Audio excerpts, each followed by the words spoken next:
नगरसभाका सहसचिवहरू, अब म यस रेसुङ्गा नगरपालिकाको नगरसभा 2078 को आजको बैठक भएको जानकारी गराउँदछु।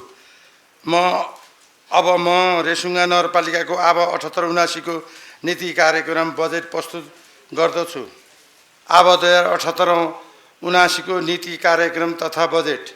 यस गरिमै रेसुङ्गा नगरपालिकाको नगरसभा उपस्थित उपमेयर प्रमुख प्रशासकी अधिज्यू, वडाध्यक्षज्यूहरू, विषयगत समितिका संयोजकज्यूहरू, नगर कार्यपालिकाका सदस्यज्यूहरू, नगरसभाका सम्पूर्ण सदस्यज्यूहरू, सञ्चारकर्मी तथा पत्रकार मित्रहरू, यस नगरपालिका अन्तर्गत विभिन्न समिति तथा उपसमिति संयोजक तथा सदस्यहरू, लेखा समितिका संयोजक तथा सदस्यज्यूहरू, साथै यस नगरपालिका सम्पूर्ण कर्मचारी तथा उपस्थित महानुभावहरूमा न्यानो अभिवादन टक्राउन चाहन्छु। रेसुङ्गा नगरपालिकाको प्रमुखको हैसियतले यस सम्मानित सभा समक्ष आर्थिक वर्ष 2078-79 को नीति कार्यक्रम तथा बजेट प्रस्तुत गर्न पाउँदा अत्यन्त गौरवान्वित भएको छु।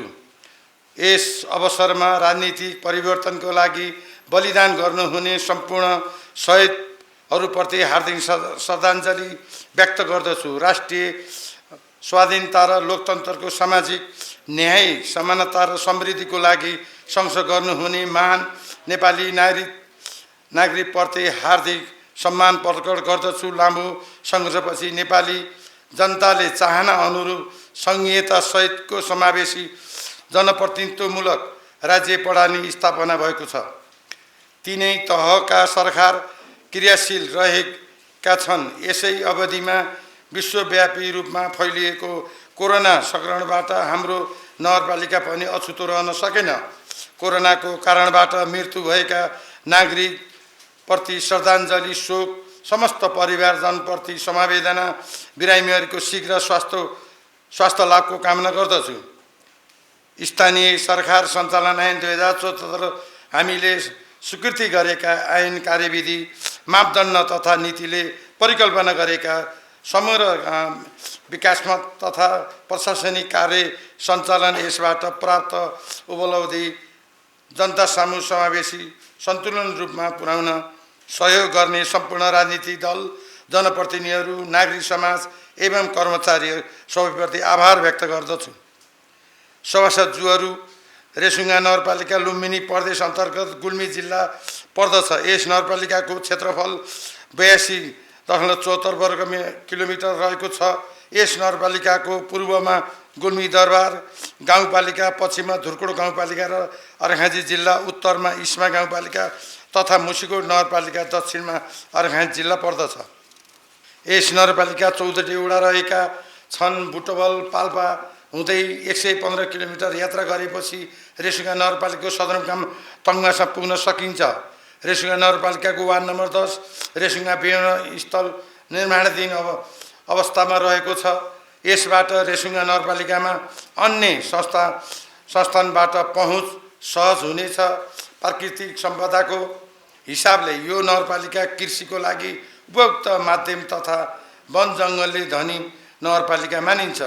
यो क्षेत्रमा करिब 47.47% जमिन खेतीपातीको लागि योग्य देखिन्छ। करिब 41.63% जमिन वन जङ्गल ओगटेको छ भने 1.71% जल क्षेत्र ओगटेको छ। नगरपालिकाको प्रमुख नगदे बाली सुन्तला तथा अमिलाको जात, फलफुल, खाद्यान्न तथा अन्य बालीहरू गहुँ, मकै, तरकारी, तोरी आदि पर्दछन्। रेसुङ्गा नगरपालिकाका 12 ब्राह्मण, क्षेत्री, नेवार, मगर, गुरुङ लगायत दलित वर्ग तथा सामुदायिक बसोबास रहेको छ। जिल्ला सदरमुकाम भएकोले जिल्ला अदालत, जिल्ला प्रशासन कार्यालय, जिल्ला प्रहरी कार्यालय लगायतका जिल्ला प्रमुख कार्यालय यसै नगरपालिकाभित्र रहेका छन्। सभासदज्यूहरू, निर्वाचन भएपछि खर्को छाना मुक्त नगरपालिका बनाउने नीति लिएको, सो अनुसार नै कार्यक्रम अगाडि बढेको छ। कुनै वार्डमा जनता जागरुक नभएका कारण अझै पनि केही घर बाँकी छन्। बाँकी सबै वडामा खर्का छाना मुक्त भएका छन्। सबै वार्ड एक घर एक धारा एक वार्ड एक गौरवका योजना पर्यटन पूर्वाधार विकास अभियानको रूपमा सञ्चालन गरिएको छ। गरिब तथा पहिचानको लागि तथ्याङ्क सङ्कलन भइरहेको छ। प्रत्येक वर्ष बर्सातको कारणले नगर क्षेत्र सडक तथा सहायक बाटोहरू अवरुद्ध हुने र भाडाको डोजरबाट सडक सफाइ गर्दा धेरै रकम खर्च हुने र समयमै सडक खुलाउन समय ढिला सुस्ती हुने भएकोले समयमै कम खर्चमा उक्त कार्य सञ्चालन गर्न डोजर खरिद गरी सञ्चालनमा ल्याइएको छ। केन्द्र तथा प्रदेश लागत साझेदारी योजनाहरू समयमै पुरा गरिएको कृषकको हितको लागि कृषि तथा पशु उपज सङ्कलन केन्द्र सञ्चालनमा रहेका छन्। विश्वव्यापी रूपमा फैलिएको कोरोना कारण हाम्रो विकासको गतिमा अवरोध आयो, तर पनि दावाका साथ भन्न सकिन्छ जनता आधारभूत र आवश्यकता परिपूर्ति गर्दै आर्थिक सामाजिक विकास एवं भौतिक पूर्वाधार आधारमा खडा गरिएको छ। सहसचिवहरू अब 2078-79 को वार्षिक नीति तथा कार्यक्रम निर्माण गर्दा नेपालको संविधान 2072 सङ्घ तथा प्रदेशका नीति तथा निर्देशनहरू र रेसुङ्गा नगरपालिकाले तर्जुमा गरेका ऐन कानुनलाई आधार मानिएको छ। गणतन्त्रको कार्यान्वयन गर्न पहिलो अवसर चुनौती दुवै प्राप्त भयो र सो अवसरमा चुनौतीको लागि सहजता साथ सम्मान गर्दै आइरहेको कुरा यहाँहरू सर्वविदित रहेको छ।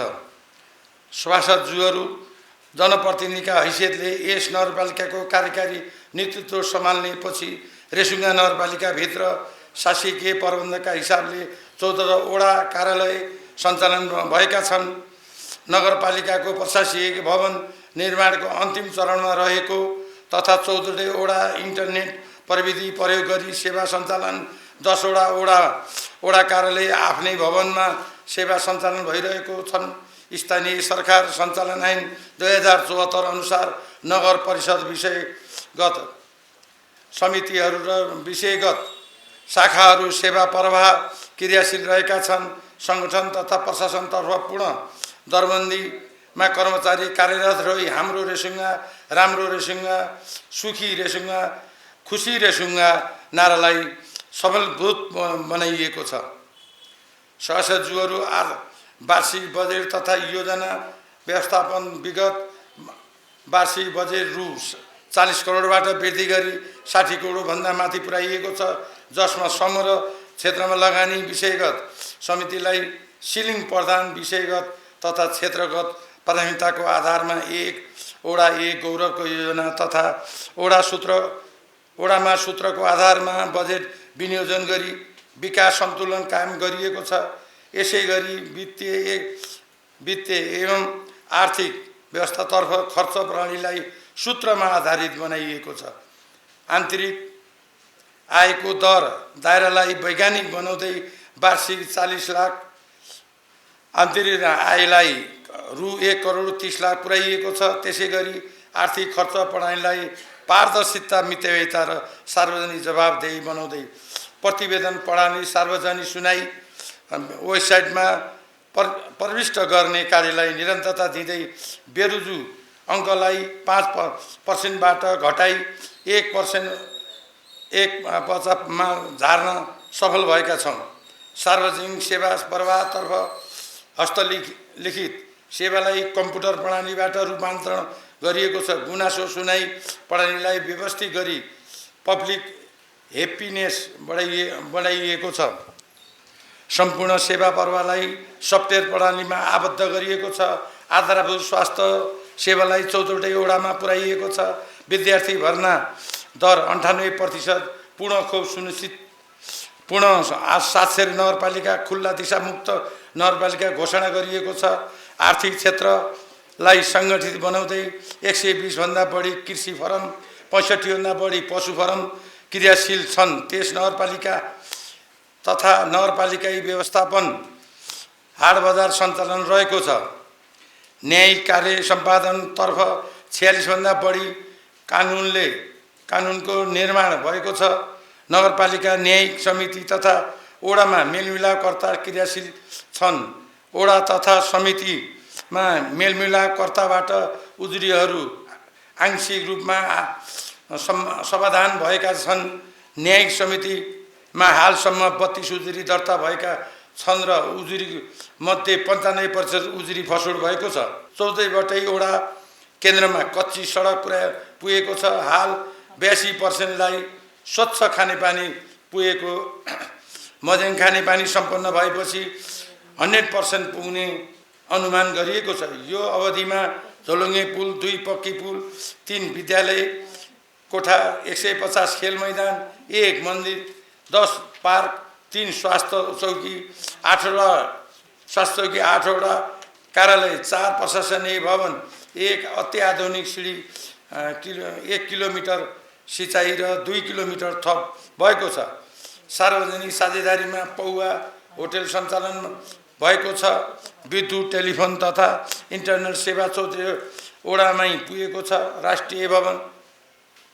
राष्ट्रिय भवन सहितका पालना गर्दै नक्सा पासलाई अनिवार्य गरिएको छ। त्यसै गरी सुरक्षित आवास कार्यक्रम अन्तर्गत 40 घर निर्माण गरिएको छ। रेसुङ्गा नगरपालिका भित्रका आशे खर्का छाना मुक्त गर्ने जस्ता बाधा विरुद्ध गरी खर्का छाना मुक्त नगरपालिका घोषणा गर्ने अन्तिम चरणमा पुगेको छ। ठुला पूर्वाधार अन्तर्गत सरकार समन्वयमा काठको पुल विस्थापन, फाइबर बिछाउने काम, खुल्ला तार विस्थापन, विद्युत सब स्टेसन निर्माण, रेसुङ्गा एयरपोर्ट निर्माण, सडक गराबेल तथा पिच गर्ने कार्य निरन्तर भइरहेको छ। साथै पर्यटन पूर्वाधार, गर्जुरा रेसुङ्गा पर्यटन पार्क निर्माण, रेसुङ्गा, अर्जुन, उनाचोर, भुवनी डाँडा, जैथुन, भगवती, उपल्लो तमघास, बाल उद्यान जस्ता पर्यटन पूर्वाधार लगानी बढाइएको छ। थप नीति, कोभिड-19 महामारी कारण व्यवस्थापन सञ्चालन गर्ने कठिन भएकोले नवीकरण गर्दा 6 महिनाभित्र थप दस्तुर नलाग्ने र यस आर्थिक वर्षको असोज मसान्तभित्र शुल्क बुझाउन आएकोमा 10% रकम छुट दिने व्यवस्था मिलाइएको छ। हालसम्म नगरपालिकामा व्यवसाय दर्ता तथा अभिलेखकरण गरेका तर व्यवसाय दस्तुर नतिरेका व्यवसायीहरूले नगरपालिकाको 2078 कार्तिक मसान्तसम्म दस्तुर बुझाउन आएमा अघिल्लो वर्षको विलम्ब शुल्क लाग्ने छैन। सहसचिवहरू प्राथमिकताका प्राप्त विषयगत क्षेत्र नीतिहरू कार्यान्वयन गर्न आगामी आब 2079 को देहे बमोजिम प्राथमिकताको क्षेत्रहरू निर्धारण गरेको छु। सामाजिक विकास, यस अन्तर्गत कोभिड-19 संक्रमण निम्नीकरण, स्वास्थ्य तथा पोषण, शिक्षा, विज्ञान तथा प्रविधि, युवा तथा खेलकुद, महिला बालबालिका तथा समाज कल्याण, खानेपानी तथा सरसफाइ र समावेशी विकास, लैङ्गिक समानता तथा सामाजिक समावेशीकरण। 2 भौतिक पूर्वाधार विकास, यस अन्तर्गत स्थानीय पूर्वाधार, सडक यातायात, शहरी विकास सञ्चालन र वैकल्पिक ऊर्जा। सुशासन, यस अन्तर्गत मानव साधन विकास, संस्थागत क्षमता विकास, लेखा पढानी, सूचना प्रविधि प्रयोग, सेवाको मापदण्ड निर्धारण, समन्वय र सहकार्य तथा तथ्याङ्क व्यवस्थापन। आर्थिक विकास, यस अन्तर्गत कृषि तथा पशुपन्छी पकेट क्षेत्र विस्तार, कृषिमा आधुनिकीकरण, सांस्कृतिक तथा पर्यटन विकास, सहकारी तथा गरिबी निवारण र कोभिड प्रभावित अनुदान। 5 वन वातावरण तथा विपद व्यवस्थापन विकास, यस अन्तर्गत विपद व्यवस्थापन, प्रकोप व्यवस्थापन, फोहोर मैला व्यवस्थापन र वन तथा भू व्यवस्थापन। सहसचिवहरू उपरोक्त प्राथमिकता पुरा गर्न देहे बमोजिमको सोच, लक्ष्य र उद्देश्य किटान गरेको छु। दीर्घकालीन सोच, हाम्रो रेसुङ्गा राम्रो रेसुङ्गा, सुखी रेसुङ्गा र खुसी रेसुङ्गा। लक्ष्य, कृषि आधुनिकीकरण, पर्यटन विकास, शहरी विकास भई शान्त सुन्दर समृद्धि नगर। उद्देश्य, आर्थिक सामाजिक भौतिक पूर्वाधार, वन वातावरण तथा विपद व्यवस्थापन र सुशासनमा जोड। दीर्घकालीन सोच र लक्ष्य प्राप्तको लागि वार्षिक योजनाको योगदान गर्ने। उपयुक्त लक्ष्य, उद्देश्य, नीति कार्यक्रम तथा प्राथमिकताको क्षेत्रमा कार्य गर्न देय क्षेत्रमा निम्न अनुसारको बजेट विनियोजन गरेको छु। आर्थिक क्षेत्र कृषि तथा पशुपन्छी पकड क्षेत्र विस्तार, कृषिमा आधुनिकीकरण, सांस्कृतिक तथा पर्यटन विकास, सहकारी तथा गरिबी निवारण, कोभिड-19 को प्रभावी अनुदान 4,17,44,000, कोभिड संक्रमण न्यूनीकरण, स्वास्थ्य तथा पोषण, शिक्षा, विज्ञान तथा प्रविधि, युवा तथा खेलकुद, महिला बालबालिका तथा समाज कल्याण, खानेपानी तथा सरसफाई, समावेशी विकास, लैंगिक समानता तथा सामाजिक समावेशीकरण 25,32,000, स्थानीय पूर्वाधार, सडक यातायात, शहरी विकास सञ्चालन, वैकल्पिक ऊर्जा 18,02,50,000, वन वातावरण तथा विपद व्यवस्थापन क्षेत्र, विपद व्यवस्थापन, प्रकोप व्यवस्थापन, फोहोर मैला व्यवस्थापन, वन तथा भू व्यवस्थापन 1,18,00,000, मानव संसाधन विकास, संस्थागत सुशासन तथा संस्थागत विकास क्षेत्र, मानव साधन विकास, संस्थागत क्षमता विकास, लेखा प्रणाली, सूचना प्रविधि, योग्य सेवाको मापदण्ड निवारीकरण, समन्वय र सहकार्य तथा तथ्याङ्क व्यवस्थापन, कर्मचारीहरूको तलब भत्ता 12,02,74,000। जम्मा बजेट अहिले 78-79 को लागि कुल बजेट 61,90,000 विनियोजन गरेको छु। प्रस्ताव निर्णय प्रस्तुत हुँदा हुन्छ भन्ने पक्षमा हात उठाउने सदस्यहरूको सर्वसम्मत भएकोले उक्त प्रस्ताव पारित भएको घोषणा गर्दछु। धन्यवाद। अब म यस रेसुवा नगरपालिकाको चालु आब 2078-79 को आर्थिक तथा विनियोजन विधेयक प्रस्तुत गर्न उपप्रमुख श्री सीता भण्डारी। यो ऐन नगरसभाबाट पारित भएपछि रेसुवा नगरपालिका क्षेत्रमा लागू हुनेछ। 2. घर जग्गा तथा सम्पत्ति कर रेसुवा नगरपालिकाका क्षेत्रभित्र अनुसूची 1 बमोजिम घर जग्गा तथा सम्पत्ति कर लगाइने र असुल कर गरिनेछ। 3. बहाल कर रेसुवा नगरपालिका क्षेत्रभित्र कुनै व्यक्ति वा संस्थाले भवन, घर, पसल, ग्यारेज, गोदाम, गहरा, छप्पर, जग्गा वा मेरा मौसम पुरै वा आंशिक तवरले बाहरमा दिएकोमा अनुसूची 2 बमोजिम बाहर कर लगाइने र असुल गरिनेछ।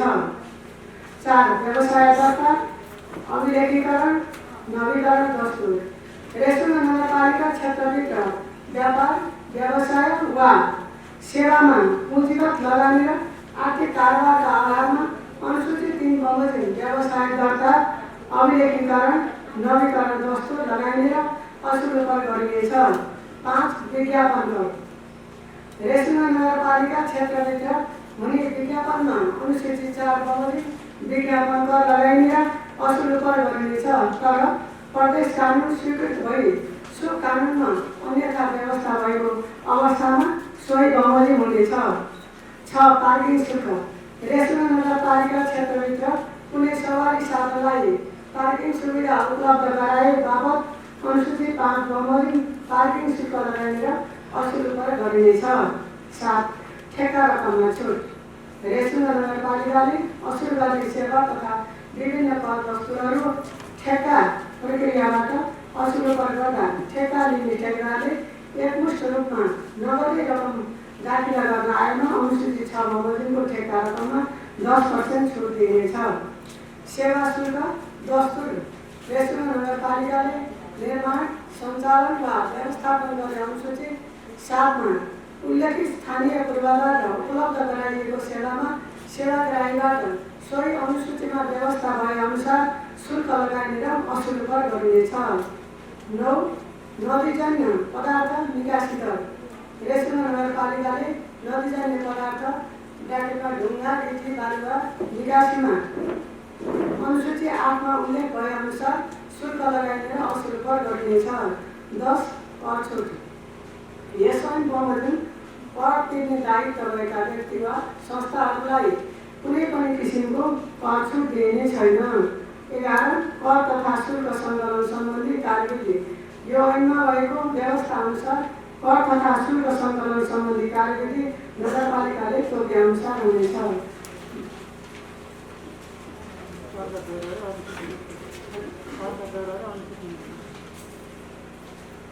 आदरणीय सभासचिवहरू, करको दर अनुसूचीमा व्यवस्था भएको छ।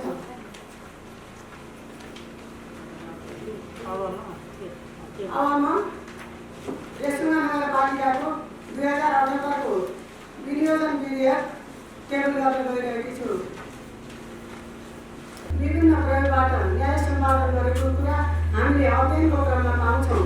नेपालीहरूको दशकौँदेखिको चाहना बमोजिम संविधान सभाबाट नेपालको संविधान 2072 जारी भएको र उक्त संविधानले 3 तहको शासकीय संरचनाको व्यवस्था गरेको छ, जुन संरचनाले जनताको घर दैलोमा सरकारको उपस्थिति गराई स्थानीय नेतृत्वको विकास गर्दै जनतालाई सुशासनको पुस्ताको दिलाउन विधायिक कार्यकारिणी र न्यायिक अभ्यासलाई स्थानीय तहमै स्वायत्तता प्रदान गर्ने व्यवस्था गरेको छ। नेपालमा न्यायको प्रयोग सम्बन्धी विधि र पद्धतिमा समय सापेक्ष परिमार्जन हुँदै अहिले मुलुकी देवानी संहिता 2074 र मुलुकी अपराध संहिता 2074 कानुनहरू कार्यान्वयनमा रहेका छन्। नेपालको संविधान 2072 को धारा 217 बमोजिम प्रत्येक स्थानीय तहमा एक न्यायिक समिति रहने व्यवस्था भएको र सोही अनुसार स्थानीय सरकार सञ्चालन नै 2074 को परिच्छेद 8 को दफा 46 ले न्यायिक सम्पादन सम्बन्धी व्यवस्था गरे अनुसार यस रेसुङ्गा नगरपालिकाले पनि 3 सदस्यीय एक न्यायिक समिति गठन गरी सकेको र उक्त समिति मार्फत कानुनको क्षेत्राधिकारभित्र रही न्याय सम्पादन गर्दै आइरहेको छ। सभासचिवहरू, जनताको भावना, चाहना, व्यवहार र स्वभाव बुझेका जनप्रतिनिधिले समाजमा पर्ने कानुनी र सामाजिक जटिलतालाई जनताको नजिकै रहेर जनताको सामु स्थानीय सरकारको उपस्थितिबाट न्याय निरूपण तथा मेलमिलाप गराउनु समितिको प्रमुख उद्देश्य हो।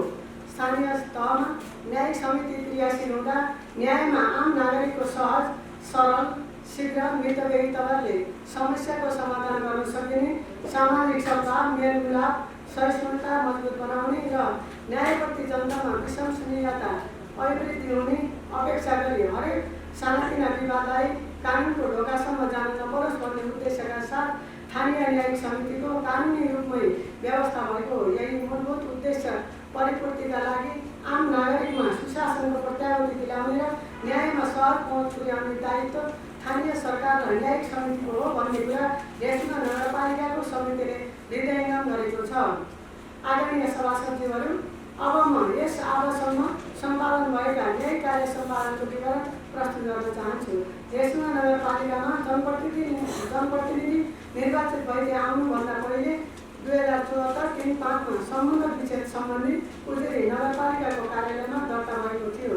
सो पश्चात मिति 2074-12-27 देखि रेसुङ्गा नगरपालिकाको न्यायिक समितिले परेका उजुरी दर्ता गर्दै आइरहेको छ। सोही अनुसार सम्पादन पनि गरेको छ। समितिमा हालसम्म औपचारिक र अनौपचारिक रूपमा जम्मा दर्ता भएका उजुरी सङ्ख्या 32, उल्लेखित उजुरीमध्ये फैसला भएका उजुरी सङ्ख्या 4, मेलमिलापको आधारमा मिलापत्र भएका उजुरी सङ्ख्या 24, परेका उजुरीलाई अगाडि बढाउन नसकेको सङ्ख्या 1, हेर्ने क्रममा रहेको सङ्ख्या 3। अब यो आर्थिक वर्षमा दर्ता भएका उजुरी सङ्ख्या 10, फैसला भएको सङ्ख्या 1, मेलमिलाप भएको उजुरी सङ्ख्या 6, मेलमिलापको माध्यमबाट उजुरीलाई फसल गरेको 6, हेर्ने क्रममा रहेका 3। वडातर्फ जनतालाई न्यायमा सहज पहुँच हुन सकोस् भन्ने अभिप्रायले 14वटै वडामा तालिमप्राप्त मेलमिलापकर्ताहरूको व्यवस्था गरिएको छ, जसबाट वडाबाट सम्पादित कार्यको विवरण ल्याए बमोजिम रहेको छ।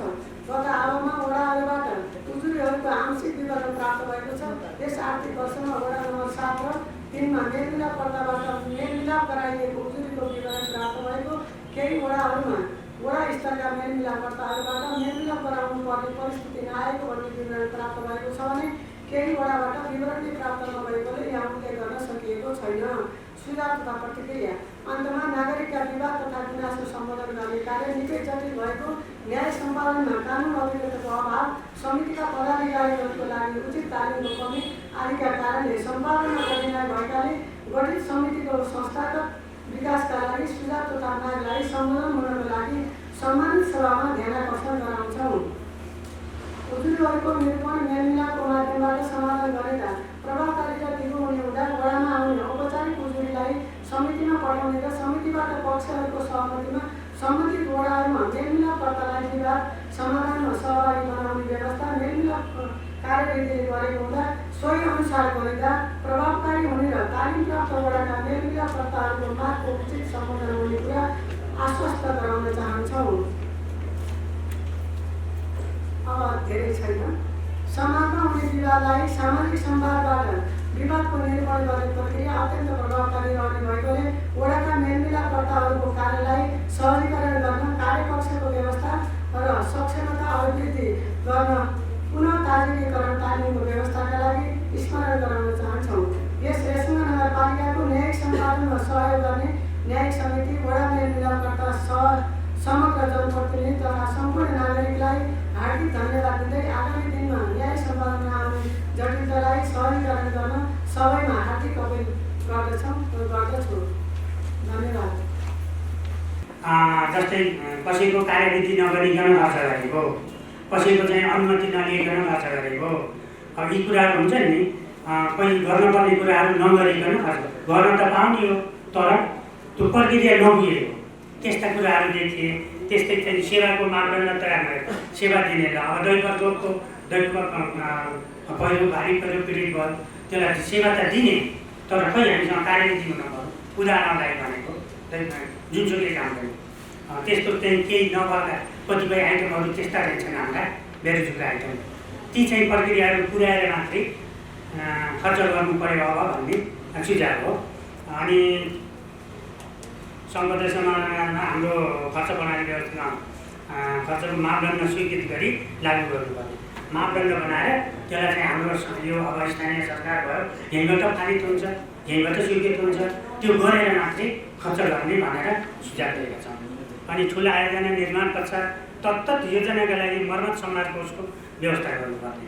जस्तै अब हामीले यो अन्यथा त हुँदैन, म यहाँ खाना अलिकन पनि बढी बोलेको छु ल्याएँ भन्दा त्यो अन्यथा हुँदैन, नमानिदिनु होला, अन्यथा नमानिदिनु होला। जस्तो ठुला योजना निर्माण पश्चात तत्त योजनाका लागि मर्मत सम्मान कोषको व्यवस्था गर्नुपर्ने। जस्तै नगरले अथवा कहीँ पनि कुनै पनि योजना हामीले सम्पन्न गऱ्यौँ, मर्मत सम्मान कोषको व्यवस्था नभएपछि निर्माण भयो, सम्पन्न भयो, अब फेरि आगामी वर्ष यतिकन बिल दिन्छ के गर्छ, त्यसमा मर्मत सम्मान कोषको व्यवस्था भएन भने त्यो बिल दिँदै अलिअलि गर्दै भएर त्यो जीर्ण 2-4 वर्षमै अथवा 5-7 वर्षमै जीर्ण भइसक्ने अवस्था भएको देखियो। अब त्यस्तो हुन नदिन के गर्ने त भन्दा योजना सञ्चालन गर्दाखेरि नै सुरुदेखि जो त्यसलाई चाहिँ मर्मत सम्मान कोषको व्यवस्था गर्ने चाहिँ व्यवस्था गर्नु पर्यो। नगरबाटै गर्नु पर्यो कि अब उपभोक्ता समितिबाट गर्ने कि कसरी गर्ने त्यसको पनि एउटा नीति बनाउनु पर्यो भन्ने आशय हो। प्रतिवेदन प्रणालीलाई थप व्यवस्थित गरिनुपर्ने भनेको प्रतिवेदनहरू जस्तै लेखा समितिको प्रतिवेदन भयो, अनि यस्तै विभिन्न समितिहरूका प्रतिवेदनहरू छन्। यी प्रतिवेदनहरूलाई पनि अलिक व्यवस्थित गर्ने, अझै राम्रो गराउने, कसरी गर्न सकिन्छ त्यसलाई पनि व्यवस्थित गर्ने भनेर त्यो कुरा लेखिएको छ। 5 मलिबाको प्रारम्भिक प्रतिवेदन अध्ययन गर्दा विभिन्न फर्म सङ्घ संस्था वा व्यक्तिलाई रकम भुक्तानी गर्दा हुने प्रक्रियागत कमजोरी, बेरुज रकम बढी हुने भएकोले सो प्रक्रियागत कार्यमा सुधार गरेर बेरुज रकम कम गर्न सकिन्छ।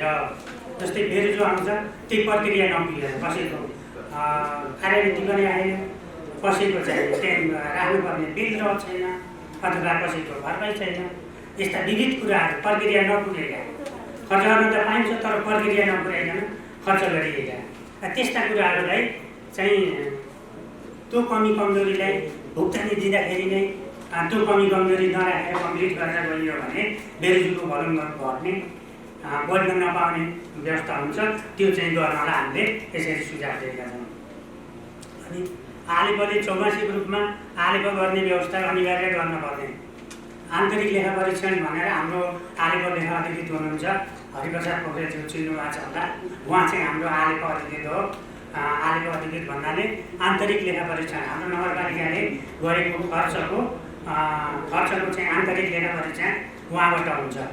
त्यो चाहिँ चौमासिकमा भइदिए राम्रो हुन्थ्यो भन्ने खाले लागेर हामीले यो पनि कुरो चाहिँ त्यसमा समावेश गरेका छौँ। गर्नुपर्ने सोको प्रतिवेदन आरोप गर्ने व्यवस्था अनिवार्य गर्नुपर्ने र सोको प्रतिवेदन निरीक्षण गर्दा अर्को 84मा सुधार हुने र सोही त्रुटि पुनः नदोहोरिने भएकोले सो व्यवस्था मिलाउनु पर्ने यो कुरो बुझिहाल्नु। अनि 7 चालु आर्थिक वर्षको बजेट निर्माण गर्दा गत विगत वर्षको यथार्थ संशोधित अनुमान र चालु वर्षको प्रस्तावित अनुमानलाई योजना पुस्तिकामा समावेश गर्नुपर्ने।